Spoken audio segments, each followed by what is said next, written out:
2020년이 벌써 세 번째 주에 맞아 들고 있고요. 2020년을 맞이하면서 제가 여러분에게는 말씀을 안 드렸지만 제 혼자 예수님의 마음이라는 주제로 설교를 나누고 있습니다. 우리가 요한복음 말씀을 보면서 예수님의 마음이 어떠한가, 예수님의 마음이 어떠한가 우리가 함께 살펴보고 있는데요. 우리가 지난주에 살펴보았던 요한복음 3장, 4장 그 말씀에서 니고데모와 대화하시면서 또 사마리아 여인과 대화하시면서 예수님의 마음은 어떤 마음이었는지 우리가 함께 살펴봤다면, 오늘은 요한복음 5장 전체에 나오는 이 말씀을 통해서 예수님의 마음이 어떠한가를 함께 살펴보기를 원합니다. 이 오늘 말씀 5장 1절 말씀을 보면 딱 그 배경을 이렇게 이야기를 해요. 명절에, 예수님께서 명절에 예루살렘으로 가셨다. 한국도 곧 명절이죠. 너무 바쁘게 사시느라 한국이 명절인 거 모르시지는 않죠. 이번 주 토요일이 한국 구정이랍니다. 그래서 혹시 부모님 계시거나 친지분들 계시면 연락을 좀 드리시면 좋겠는데요. 보통 한국의 명절은 어떻습니까? 시골에서 도시에서 서울에서 시골로 가는, 고향이 있는 고향으로 이동하는 명절이라고 하면, 유대의 명절은 달라요. 유대의 명절의 풍경은 오히려 반대죠. 각 지방에 살다가 유대의 명절이 되면, 절기가 되면 사람들이 다 서울인 예루살렘으로 갑니다. 왜 가지요? 그곳에서 하나님께 명절, 절기, 예배를 드리기 위해서, 제사를 드리기 위해서. 그래서 오늘 말씀이 명절이었다라고 하는데 무슨 명절인지는 이야기를 하고 있지는 않지만, 사람들이 각 지방에서 예루살렘으로 이동하는, 모이는 그런 날이었어요. 사람들이 예루살렘에 가는 이유는 성전에서 하나님께서 명하신 대로 예배를 드리기 위해서, 제사를 드리기 위해서 갔어요. 이스라엘 백성들이 하나님께 제사를 드릴 때 가장 조심하고 가장 신경 써야 될 부분이 뭐죠? 부정한 어떤 물건, 부정한 어떤 존재와 접촉하지 않는 거죠. 왜냐하면 그걸 만지면 하나님께 제사를 못 드리니까, 성전에 들어갈 수 없으니까, 예배 드릴 수 없으니까 굉장히 신경 써야 되는 그런 기간인데, 5장에 보면 예수님께서 어디를 찾아가셨다?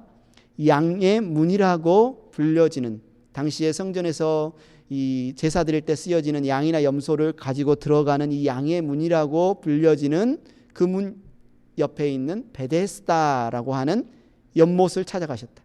이 베데스다라고 한 연못은 빗물을 저장했다가 나중에 성전에서 쓰는 짐승들을 싣거나 이렇게 하는 그런 큰 연못인데요. 그런데 이 베데스다는 자비의 집, 은혜의 집이란 뜻이에요. 바로 은혜가 있는 집, 자비가 있는 집, 그런 히브리어 말인데요. 이 베데스다의 연못에는 하나의 소문이, 유명한, 당시에 있는 사람들은 다 아는 유명한 소문이 알려졌죠. 그 소문이 뭐냐면, 이 연못에는 주님의 천사가 내려온다. 주님의 천사가 내려와서 물을 한번 확 휘젓고 나면 그 이후에 가장 먼저 들어가는 사람은 누구든지 무슨 병이든지 만병통치다, 다 낫는다. 여러분 가고 싶으십니까? 여러분도 천사가 한번 확 휘저을 때 그 연못에 가고 싶으신가요? 우리도 심지어 좀 몸이 안 좋으면 관절통, 신경통, 수면장애 한번 낫고 싶은데, 당시의 사람들, 의료 혜택이 부족한 당시의 사람들은 어떻겠습니까? 눈먼 사람, 다리 저는 사람, 전신마비 환자, 각종 질병에, 당연히 그 자리에는 아마 여러 질병의 사람들이 있었겠죠. 사람들이 다 모여 있었어요. 연못가에는 요즘 우리 파크에 가면 파빌리온과 같은 지붕이 있고 기둥이 있는 어떤 그런 공간들이 있었는데, 발 디딜 틈이 없이 그곳에 누워서 다들 기회를 노리고 있는 거죠. 나도 제일 먼저 천사가 물을 저을 때 들어가서 한번 나아야겠다. 그런데 예수님께서 당시의 명절을, 절기를 지키러 오는 사람들이라면 가장 가기를 꺼리는 곳, 냄새나고 지저분하고 병든 사람, 부정한 사람들이 있어서 잘못 갔다가는 아예 성전에도 못 들어가고 제사도 드릴 수 없는, 예배도 드릴 수 없는 그곳을 찾아가셨다. 언제 가셨어요? 안식일에 베데스다 연못을 찾아가셨다. 그래서 5장 6절에 보면 이렇게 말씀하시죠. 예수께서 누워있는 그 사람, 설명해 보면 38년 동안 아팠던 사람, 병들어 있는 사람, 그 사람을 보시고 또 이미 오랜 세월을 그렇게 보내고 있는 것을 아시고는 물으셨어요. 낫고 싶으냐? 낫고 싶으냐. 예수님이 명절 기간에 안식일에 왜 이 병든 사람, 부정한 사람들이 모여있는 베데스다라는 연못을 찾으셨을까? 찾으셔서 하신 일이 왜 38년 된 병자를 보시면서 그가 오랫동안 아파 있는 것을 보시면서 그에게 이렇게 물으셨을까? 낫고 싶으냐? 그 병자가 어떻게 대답했어요? 5장 7절에 보니까 그 병자가 대답하였다. 주님, 물이 움직일 때 나를 들어서 못에다가 넣어주는 사람이 없습니다. 내가 가는 동안에 남들이 나보다 먼저 못에 들어갑니다. 예수님은 뭐라고 물으신 거예요 지금? 낫고 싶으냐라고 물으셨잖아요. 창조주께서, 구원자께서, 이 세상에 가장 뛰어난 의사이신 주님께서 고쳐주시겠다고 낫고 싶으냐라고 물으시는데 이 사람은 지금 뭐라고 이야기하는 거예요? 주저리 자기 신세 한탄을 하는데 38년 동안 아파가지고 지금도 아픈데 지금 못 낫고 있어요. 절망 가운데서 이야기를 하죠. 절망 가운데서. 이 사람이 아마 38년 아플 동안에 수많은 방법들을 다 시도를 해봤겠지만 안 되고 안 돼서 이 사람이 굳게 믿고 있는 이 베데스다에 들어가기만 하면 나는 나을 거야. 이 생각을 가지고 왔는데 이곳에서도 지금 수년째 낫지 못하고 있어요. 이 사람 마음에는 절망이 가득 차 있습니다. 안 될 것 같아. 낫지 못할 것 같아. 일어나지 못할 것 같아. 그런데다가 구주께서, 창조주께서, 최고의 의사가 오셔서 낫고 싶으냐 물어보는데 이 사람의 온통 생각은 뭐예요? 내가 베데스다 연못에 들어가야만 나. 저 연못만이 나의 유일한 해결책이야. 유일한 구원의 통로야. 고정관념에 꽉 붙잡혀 있습니다. 다른 주님을 바라볼 마음의 여유가 없습니다. 오직 베데스다 연못. 그런데다가 마지막에 보면 어떤 마음이 있어요? 못에다 넣어주는 사람이 없다. 아무도 나를 도와주지 않는다. 아무도 나를 신경 쓰지 않는다. 다들 자기들 생각뿐이다. 그런데다 그 밑에 또 뭐라고 해요? 내가 가는 동안에 남들이 나보다 먼저 못에 들어갑니다. 내가 먼저 왔는데 내 찬스, 내 기회인데 내 순번인데 나를 앞질러서 나중에 온 저 사람이 먼저 들어가는 것을 보면서 아주 마음속에 분노와 원망이 가득합니다. 지금 이 사람은 절망과 고정관념과 분노로 가득 붙잡혀 있는 그 사람에게 예수님이 8절에 뭐라고 이야기하죠? 일어나서 내 자리를 걷어가지고 걸어가거라. 예수님의 이 말을 듣고 이 사람 가운데 무슨 일이 일어났습니까? 9절에 보십시오. 그 사람은 곧 나아서 자리를 걷어가지고 걸어갔다. 그날은 안식일이었다. 놀라운 일 아닙니까? 38년 동안 병들어 있던 사람이, 38년 동안 절망에 매여 있던 사람이, 오직 답은 베데스다라고 생각하고 있던 사람이, 남들을 보면 다 경쟁자로 무한 경쟁 사회에서 어떻게든 다른 사람을 밟고 내가 먼저 저곳에 들어가야 된다고 생각했던 이 사람이 예수님을 만나고 일어나게 되었습니다. 낫게 되었어요. 고침을 받았어요. 얼마나 기쁘고 얼마나 감사한 일인가요? 이 사람 예수님이 말씀하신 것처럼 일어나서 자기가 누웠던 그 자리를 둘둘 말아서 걸어가고 있는데 이 사람을 바라본 주변에 있던 사람들의 반응이 어떠해야 될까요? 이야, 잘됐다. 이야, 축하한다. 너무 기쁜 일이다. 이야, 얼마나 그동안 힘들었어. 얼마나 그동안 고통스러웠어. 낫게 돼서 너무 좋아. 이렇게 반응해야 되는데 오늘 말씀에 보니 5장 10절에 보면 뭐라고 이야기를 해요? 야, 오늘 안식일인데 자리를 들고 이렇게 일을 해? 왜 네가 누웠던 자리를 들고 움직여? 그거 옳지 않아. 이렇게 지금 반응하는 거죠. 이 사람의 마음속에는 뭐가 없어요? 사랑이 없습니다. 지금 긍휼히 여기는 마음이 없어요. 이 사람 눈에는 38년 동안 아파서 병들어서 고통당했다가 지금 나음을 받아서 걸어다니는 이 사람의 그 고통에서요 지금 해방된 이 기쁨은 전혀 눈에 들어오지 않고 지금 뭐만 들어오는 거예요? 안식일에는, 거룩한 안식일에는 일하면 안 돼. 율법에 그렇게 나와 있잖아요. 규정에 그렇게 나와 있잖아. 왜 그거를 말아서 들고 가는 거야? 왜 안식일 규정을 깨뜨리는 거야? 지금 이 사람 눈에는 오직 규정만 들어오지. 안식일은 일을 하되 율법만 들어오고 있습니다. 38년 동안 고통 중에서 낫기만을, 구원받기만을 기다렸던 이 사람의 이 고통이나 이 기쁨은 전혀 들어오고 있잖아요. 오늘 우리가 주님을 예배하기 위해서 이 자리에 와 있는데 여러분의 눈에는 주일 하면 뭐가 들어오시나요? 주일 하면 뭐가 가장 중요하게 생각되십니까? 주일 하면 우리가 가장 먼저 우리 마음에 다가와야 될 게 무엇일까요? 오늘 이 38년 된 병자를 바라보면서 비난하는 이 안식일 규정과 같은 내가 가지고 있는 주일에 관한 나의 생각인가요?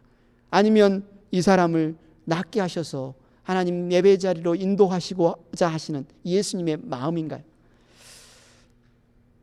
저와 여러분이 이 주일을 준비하고 또 이 시간 예배드리고 하나님 앞에 나오면서 가장 중요한 것이 예수님의 마음이었으면 좋겠습니다. 예수님의 마음이 우리의 마음이 예수님의 마음처럼 되었으면 좋겠습니다. 이 일이 있은 뒤에 예수께서 이 성전에서 이 사람을 다시 만납니다. 14절에 말하죠. 그 뒤에 예수께서 성전에서 그 사람을 만나서 말씀하셨다. 보아라, 네가 말끔히 나았다. 다시는 죄를 짓지 말아라. 그리하여 더 나쁜 일이 너에게 일어나지 않도록 하여라. 이 사람이 38년 동안 병들어 있었다면 이 사람이 생각을 해봤을 거 아니야. 내가 나으면 꼭 어디를 제일 먼저 가고 싶다. 내가 갈 수 없었던 그 장소, 맛있는 식당, 아니면 내가 보고 싶어 했던 사람, 아니면 그 아름다운 풍경, 아니면 내 집에 가서 한번 대자로 뻗어서 실컷 마음 편하게 잡아야 되겠다. 많은 소원이 있었을 수도 있을 텐데 오늘 성경은 뭐라고 이야기해요? 성전으로 갔다는 거죠. 성전으로. 아마 이 사람의 가장 큰 소름과 소원은 부정하기 때문에, 아프기 때문에, 병들었기 때문에 성전에 가서 하나님을 예배하지 못하고 하나님을 제사하지 못한 게 가장 서러웠던 것 같아요. 이 사람의 소원은 뭐였어요? 평생 바람은 뭐였어요? 하나님을 예배하는 것이었습니다. 하나님 앞에 나아가는 것이었어요. 그 자리에 가서 찬양하는 것이었습니다. 우리가 하나님을 지금 이 시간 이 자리에 나와서 하나님을 찬양하고 예배하고 기뻐하는 것처럼 누군가는 간절히 이 자리에 나와서 예배하기를 원한다는 거죠. 물론 어떤 사람은 자기가 그렇게 간절히 원하는 예배하고자 하는 마음이 있다는 것조차 인식하지 못할 수 있어요. 그러나 여러분, 우리는 알지 않습니까? 하나님이 사람을 창조하실 때 그 마음 가운데 하나님을 예배하고자 하는 마음을 심어두셨어요. 하나님을 찬양하고자 하는 마음을 심어두셨어요. 우리가 그런 뉴스들을 종종 봅니다. 어렸을 때 엄마가 아이를 버려서 이 아이가 입양기관에 의해서 미국이나 다른 유럽이나 입양을 갔는데 이 아이의 마음 가운데 단 한 가지 평생 소원이 있다면 나의 생모, 생부를 한번 만나보고 싶다. 그래서 잘 먹고 잘 살고 문제 없는데도 굳이 한국에 찾아가잖아요. 그래서 수소문하잖아요. 나를 낳으신 분, 나를 낳으신 부모님을 한번 만나보고 싶다. 그런데 하나님께서 우리 마음 가운데 창조주를 예배하고자 하는, 창조주를 만나고자 하는 이 마음을 우리 가운데 심어두셨어요. 그런데 창조주를 만나지 못하면, 하나님을 온전히 예배하지 못하면 누구를 예배해요?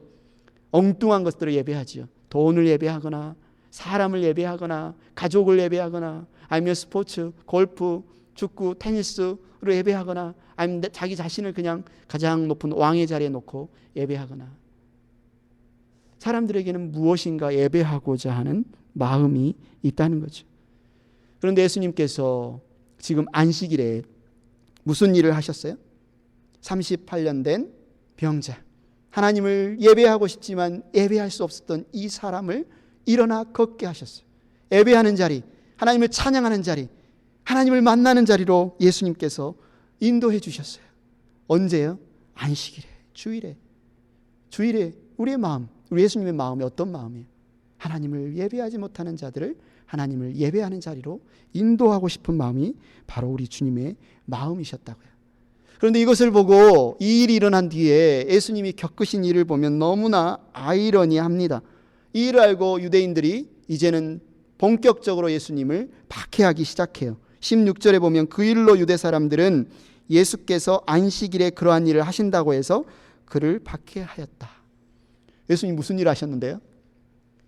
17절에 말하잖아요. 내 아버지께서 이제까지 일하고 계시니 나도 일한다.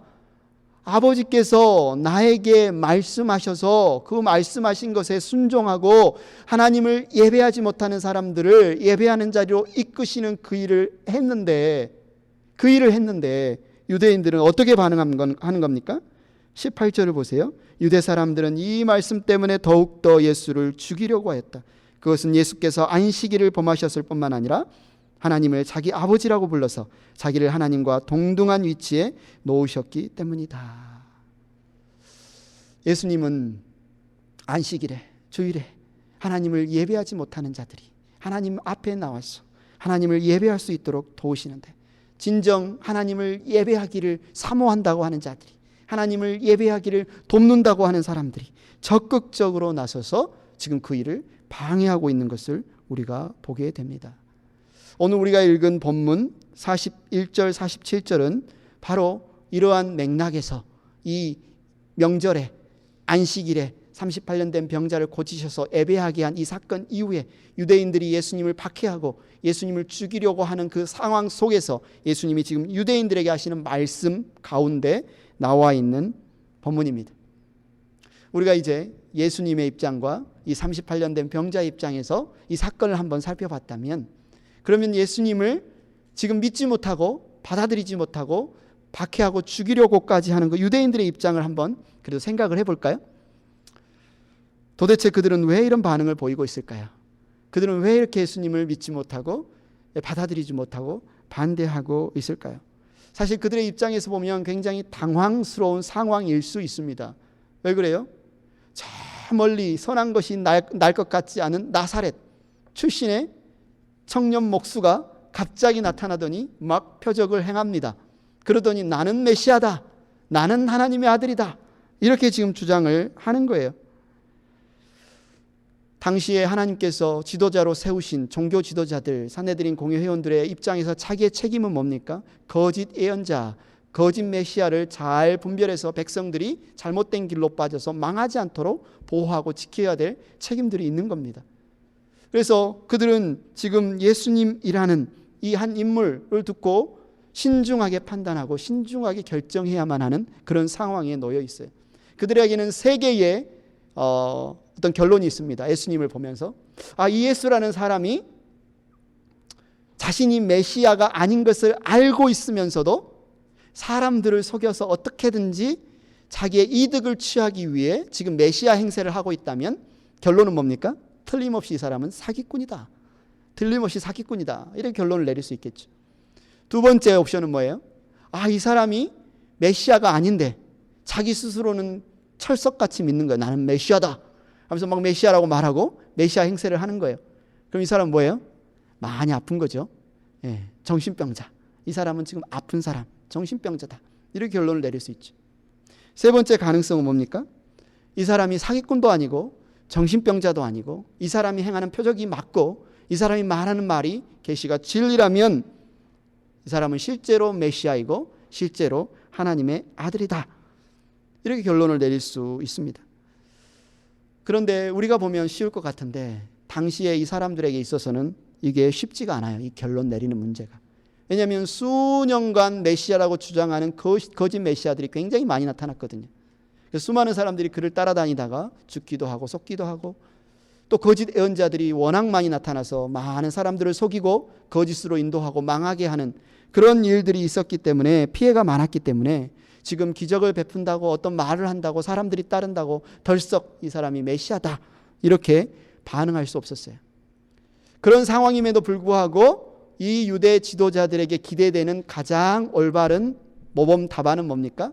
하나님이 메시아를 보내주시겠다고 약속했으니까 잘 분별하고 신중하게 찾아봐야 되겠지만, 그러나 마음속 깊은 곳에서는 하나님이 메시아 보내주시기를 사모하고 기다리고 준비하는 마음으로 찾아보는 거죠.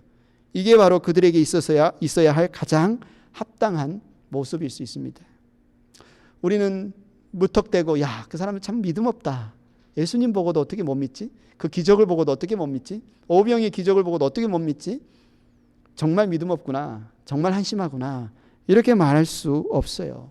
왜냐하면 그들의 상황에서는 그렇게 쉬운 문제가 아니었다는 거죠.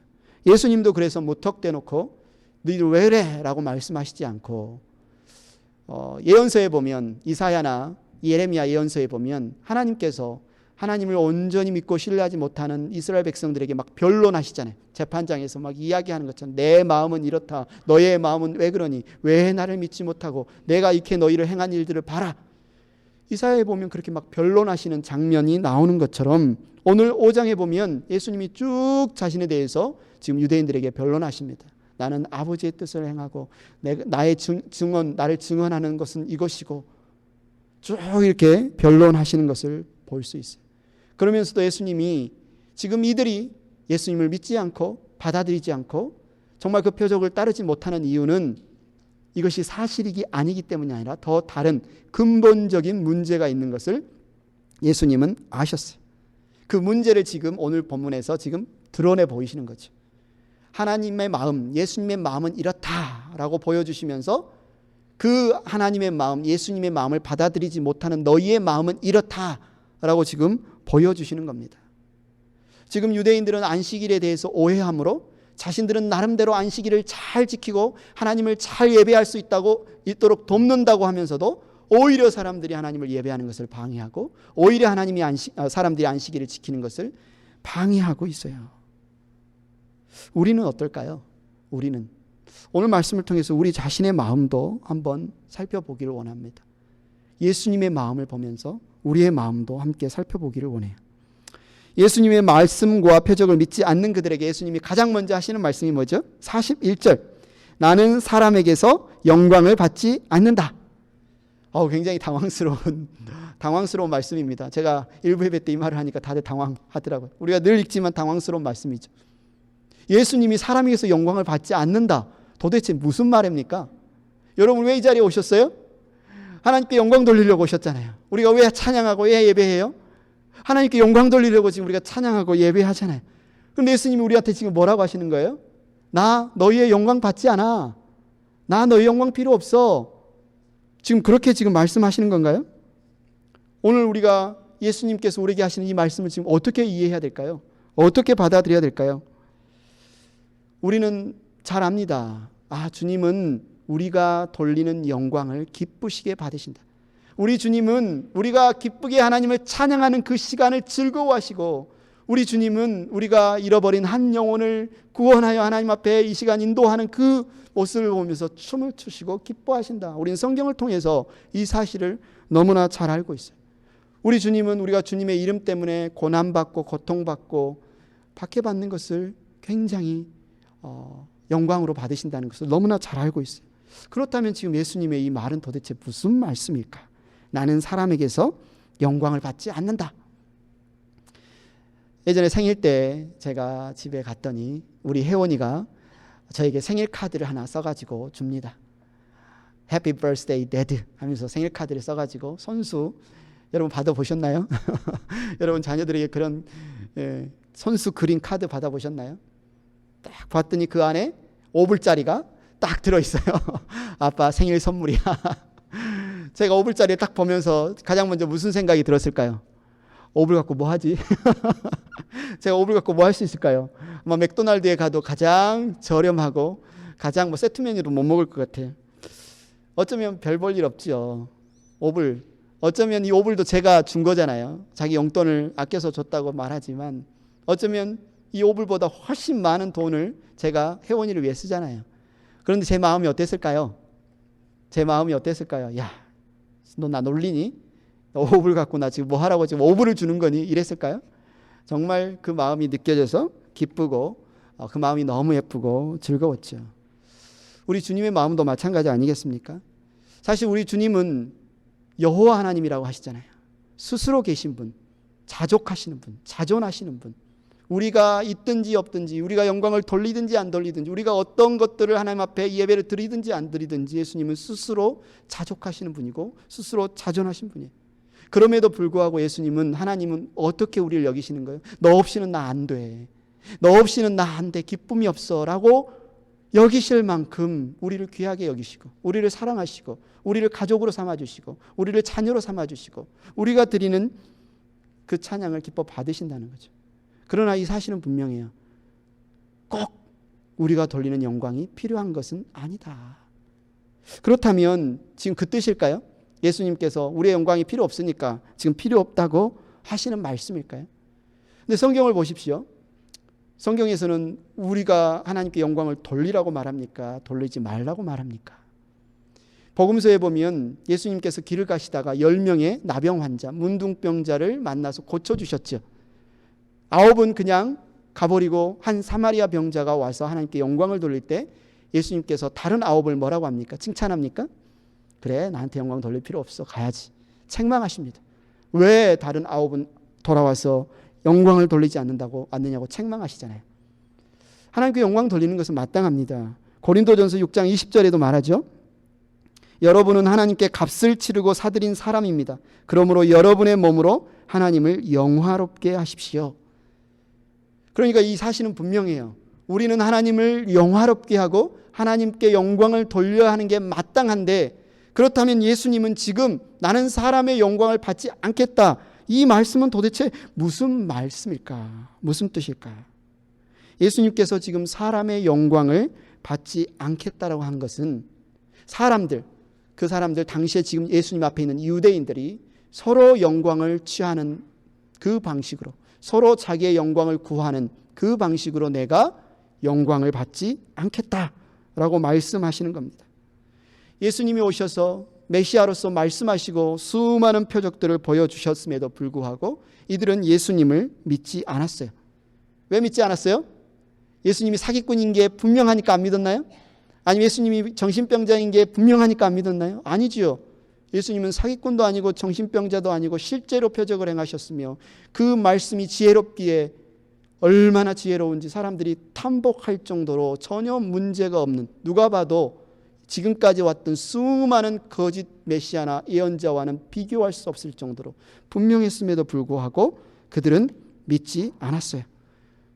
예수님이 왜 그들이 믿지 않았는지에 대해서 이렇게 말하죠. 43절에 말합니다. 내가 내 아버지의 이름으로 왔는데 너희는 나를 영접하지 않는다. 그러나 다른 이가 자기의 이름으로 오면 너희는 그를 영접할 것이다. 다른 이들이 왔을 때 너희들은 영접했잖아. 그들은 표적도 행하지 않고 그들은 어쩌면 전하는 메시지 말씀도 너무 빈약하고 문제투성이었고 니들이 뻔히 어쩌면 사기꾼인 것 아니면 정신병자인 것, 자기의 욕심을 위해서 지금 메시아 행세하는 것 다 알면서도 왜 많은 사람들이 그들을 따라갔었느냐, 왜 그들을 쫓아갔었느냐, 그런데 왜 지금은 나를 따르지 않느냐, 이렇게 지금 묻고 있는 거죠. 그러면서 44절에 그 이유에 대해서 이렇게 말합니다. 너희는 서로 영광을 주고받으면서, 영광을 어떻게 주고받는데요? 영광을 거래합니까? 이들의 관심사는 뭐였다는 거예요? 하나님의 영광, 주님의 영광이 아니라 내 영광을 받기 위해서 네 영광을 한번 주고 이번엔 내 차례. 영광을 주고받으면서 오직 한 분이신 하나님께서 주시는 영광은 구하지 않으니 어떻게 믿을 수 있겠느냐. 그들의 상태, 그들의 문제가 무엇이었다는 거예요? 하나님의 생명에 관심이 없었어요. 하나님의 은혜에 관심이 없어요. 하나님과의 관계에 관심이 없어요. 오직 그들의 관심사는 내 영광, 오직 내 영광. 어떻게든 서로를 이용해서 자기 자신을 높이는 것, 높은 자리에 올라가는 것. 그래서 예수님께서 제자들에게 말하잖아요. 높은 자는 낮아져 섬기는 자지 이방 권세자들처럼 위에서 막 짓누르고 갑질하는 자가 아니다. 몇 번이나 말씀하시잖아요. 왜 수많은 사람들이 메시아가 아닌 것을 알면서도 메시아 행세하는 그들을 쫓아다녔을까? 알고 보면 서로 영광을 주고받은 것이었다. 그들은 왜 그렇게 자신의 영광, 자신이 높아지는 그것에만 관심을 갖고 있었을까? 42절에 그 이유에 대해서 예수님이 이렇게 말하죠. 너희에게 하나님을 사랑하는 마음이 없는 것도 나는 알고 있다. 이들의 마음 상태는 오직 자기 사랑만 있는 거예요. 오직 자기 일에만 관심이 있는 겁니다. 하나님을 사랑하지 않기 때문에. 그래서 지금까지 수많은 예언자들과 수많은 말씀을 통해서 메시아가 오실 것이라고 약속했고 실제로 그 메시아가 그들 앞에 왔는데 이들의 관심사는 진짜 메시아가 오느냐 안 오느냐 관심이 없는 거예요. 뭐가 관심이 있어요? 내 영광. 어떻게든 내가 내 영광과 부귀를 누릴까? 어떻게 내가 높아질까? 그런데 진짜 메시아가 와서 나에게 하는 말을 들으니까 내 영광과 내 부귀보다는 오히려 그 메시아를 따르다가는 고난당할 것 같고 희생당할 것 같고 두려우니까 뭐라고 하는 거예요? 그 메시아를 따르지 않는 거죠. 받아들이지 않는 거죠. 예수님은 이 땅에 왜 오셨어요? 지금 이 세상 사람들이 서로 자기를 높이고 자기 영광, 사람들의 인기와 사랑을 자기가 독차지하려는 이 마음 때문에 예수님이 오시지 않았다. 그 말을 나는 사람들의 영광을 받지 않는다. 이렇게 지금 말씀하시는 거죠. 예수님 우리의 영광이 필요합니까? 이미 하나님과 동등하신 그분이 하나님 보좌에 앉아 계실 때 이미 충만한 영광 중에 계셨어요. 그 영광을 바라셨다면 굳이 인간의 몸을 입고 종의 형체로 이 땅에 오실 필요가 없습니다. 그냥 그 자리에 앉아서 하나님을 섬기지 않고 하나님께 영광을 돌리지 않은 이들을 심판하기만 하면 돼요. 그런데 예수님께서는 어떻게 하셨어요? 우리를 위해 이 땅에 오셨어요. 자신을 위해서가 아니라 저와 여러분을 위해 이 땅에 오셨어요. 서로 자기의 영광만 취하려는 이 세상 사람들의 그런 모습과는 달리 우리를 사랑하셨어요. 우리를 사랑하셔서 자신을 내어주셨어요. 그 모습을 예수님은 지금 나는 사람들의 영광을 받지 않는다. 나는 사람들이 나를 높여서 높임받는 것에 내 관심사를 두지 않는다. 나는 어떻게든 사람들을 조종하고 사람들을 선동하고 사람들을 어떻게 꼬셔서 나에게 영광 돌리도록 만들기를 원하지 않는다. 나는 그렇게 사람을 이용하지 않는다. 지금 그 말씀을 하고 계시는 겁니다. 왜 그렇게 오셨을까?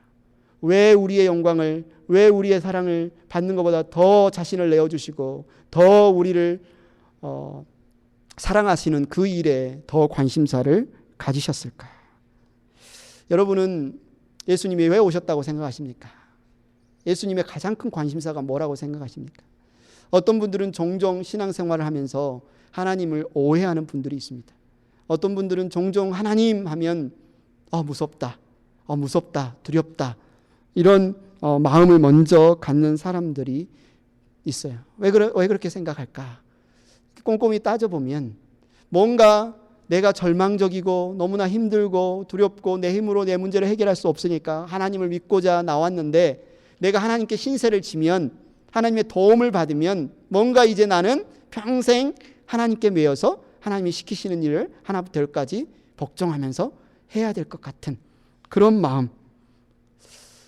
또 한편으로는 지금은 내가 하나님께 큰 부탁 안 드렸지만 다음에 내가 큰 부탁 한번 드릴 때 그 소원 하나님이 들어주시려면 내가 지금부터 잘해야지. 내가 하나님께 뭔가 잘해야지. 내가 미리 대가를 저금하듯이 지불해 놓으면 나중에 하나님도 나 몰라라 하지 않고 내 소원 들어주시겠지. 이렇게 생각하지는 않습니까? 행복한 교회 가족 여러분, 하나님께 영광을 돌린다, 우리 주님께 영광을 돌린다, 이 말을 어떻게 생각하시나요? 우리 하나님께 영광을 돌리는 것이 과연 무슨 뜻일까요? 내 마음은 그렇지 않은데, 내 마음은 불편한데, 뭔가 내가 마음의 입으로 감사하는 말을 하지 않으면, 뭔가 내가 이기적인 말을 하면 배은망덕한 녀석 같으니라고 하면서 하나님 뭔가 혼내실 것 같고 벌 주실 것 같아서, 그래서 하나님 두려워하시는 건가요? 그런데 오늘 예수님이 뭐라고 하셨습니까? 예수님이 이 땅에 오신 이유는 빚받으러 오지 않았다. 채무자와 채권자의 관계로 오지 않았다. 왕과 어떤 종으로 막 우리를 억누르기 위해서 이 땅에 오신 것이 아니다. 이 땅에 와서 우리의 영광을 취하고 우리의 사랑을 취하고 어떤 이득을 취하기 위해서 이 땅에 오신 것이 아니다. 지금 그 이야기를 하는 겁니다. 많은 사람들이 오해하고 있는 것은 단순히 오해다. 예수님이 그래서 유대인들에게 45절에 뭐라고 이야기를 해요? 내가 너희를 아버지께 고발하리라고는 생각하지 말아라. 사람들은 예수님이 지금 고발자로, 벌주는 자로, 겁주는 자로, 심판하는 자로 왔다고 생각하는데 예수님은 뭐라고 말씀하시는 거예요? 나는 겁주러 오지 않았다. 나는 고발하러 오지 않았다. 나는 심판하러 오지 않았다. 너희를 고발하는 이는 너희가 희망을 걸어온 모세다. 이미 모세를 통해서 하나님이 주신 그 율법이 너희를 지금 고발하고 있지. 너희를 지금 심판하고 있지. 너희를 지금 벌 주고 있지. 나는 너희를 벌 주러 온 것이 아니다. 예수님이 오셔서 무슨 일을 하셨어요? 니고데모가 찾아와서 하나님을 알기로 원할 때 설명해 주셨죠. 아무도 가지 않는 사마리아 땅을 지나시면서 남편 5된 그 여인을 만나서 예배가 무엇인지, 구원이 무엇인지, 메시아가 누구인지 찬찬히 설명해 주셨죠. 이 명절에 사람들이 다 기피하고 꺼리는 부정한 사람들이 모여있는 베데스다에 오셔서 이 38년 된 병자를 고쳐주시고 그를 일으키셔서 하나님을 예배하는 자리로 인도하셨죠. 여러분, 복음서를 통해서 예수님이 행하신 길을 보십시오. 예수님은 고쳐주시고 낫게 하시고 일으키시고 보게 하시고 하나님을 예배하는 자리로 이끄시는 분이신 것을 볼 수 있습니다. 우리 앞에는 죽음만이 있는데, 우리 앞에는 율법의 저주만이 놓여 있는데 예수님이 오신 목적은 뭐예요?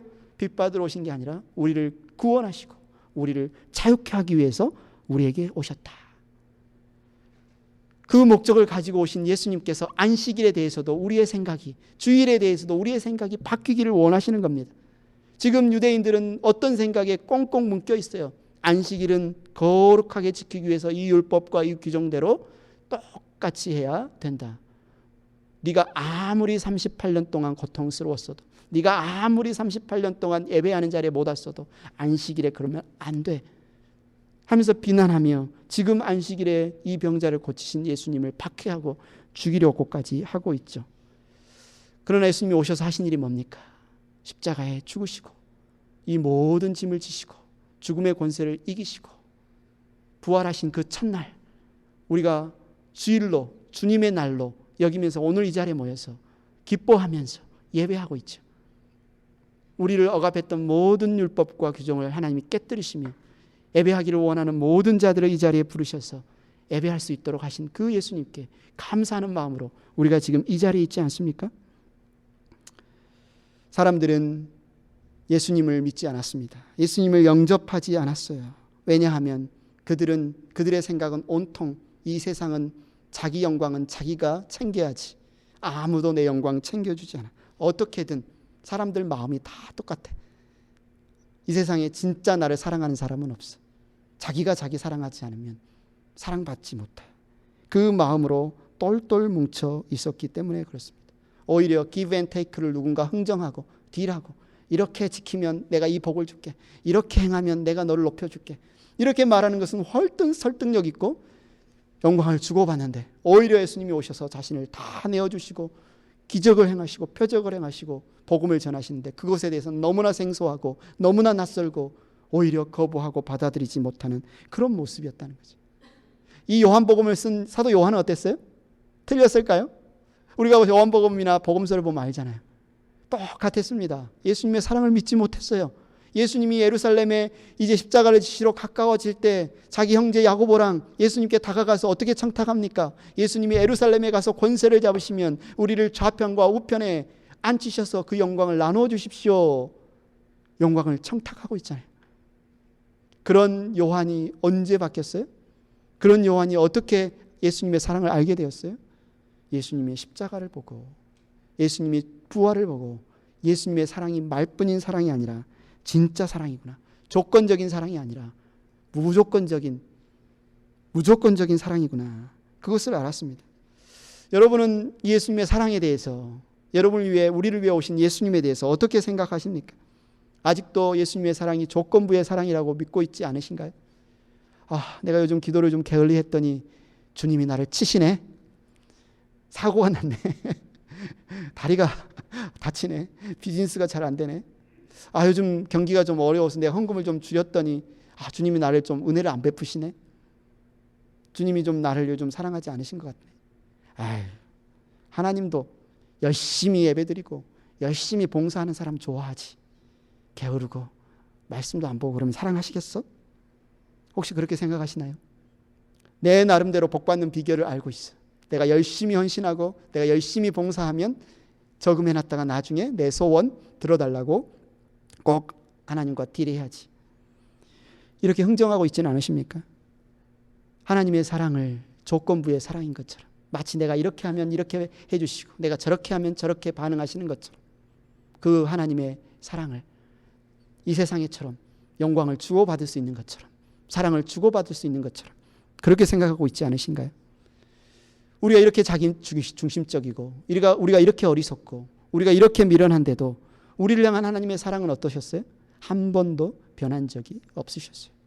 우리가 원수였을 때부터, 우리가 불신자였을 때부터, 우리가 하나님 모를 때부터 하나님은 우리를 먼저 사랑하셨어요. 아들을 아끼지 않고 우리에게 내어주셨어요. 이 한결같은 사랑을 어떻게 할 수 있다고요? 기도했더니 비즈니스가 잘 되면, 기도했더니 건강이 나으면, 기도했더니 모든 문제가 해결되면 하나님이 나를 사랑하신 건가요? 그렇게 증명되는 건가요? 우리는 예수님을 통해서 하나님의 사랑을 알 수 있습니다. 예수님을 통해서 하나님의 사랑을 알 수 있어요. 오늘 보면 46절 47절에 말하죠. 너희가 모세를 믿었더라면 나를 믿었을 것이다. 모세가 나를 두고 썼기 때문이다. 그러나 너희가 모세의 규를 믿지 않으니 어떻게 내 말을 믿겠느냐. 어떻게 사도 요한이 예수님의 사랑을 알게 되었나요? 어떻게 이렇게 예수님을 박해하고 죽이려는 자들이 예수님을 믿고 초대교회, 예루살렘 교회 멤버가 되어서 하나님을 예배하는 자리에 나올 수 있게 되었나요? 어떻게 그 일이 가능하게 되었나요? 오늘 명절에 베데스다 연못을 찾아가셨던 것처럼 부정한 그 자리, 사람들이 저주의 십자가라고 비웃으며 조롱하던 그 십자가의 자리까지 찾아가셔서 우리를 끝까지 사랑하셨던 그 사랑을 보고, 그 죽음에서 죽음의 권세를 이기시고 부활하신 그 주님을 보고 사람들은 우리 주님의 사랑은 조건부의 사랑이 아니구나. 우리 주님의 사랑은 흥정하는 사랑이 아니구나. 우리 주님의 사랑은 주고받는 사랑이 아니라 무조건적인 사랑이구나. 그렇게 나를 한결같이 사랑하셨구나. 그것을 알고 있는 겁니다. 오늘 우리가 하나님을 예배하기 위해서, 이 사랑에 감사하며 하나님께 영광 돌리기 위해서 이 자리에 모였는데, 혹시 여러분이 드린 예배는 어떤 예배인가요? 유대인들이 드렸던 안식일처럼 나의 기준과 나의 규정과 나의 입맛과 내 생각대로 되어야만 되는 그런 예배인가요? 아니면 절망과 고정관념과 분노에 매여 살던 나를 찾아오셔서 자유케 해주시고 기뻐 뛰게 만들고 예배의 자리로 인도했던 이 38년 된 병자와 같은 그런 마음으로 지금 하나님을 예배하고 있나요? 하나님께 영광을 돌리고 있나요? 행복한 교회 가족 모두가 예수님의 마음을 품으셨으면 좋겠습니다. 예배 자리에서 예수님의 마음을 품으셨으면 좋겠어요.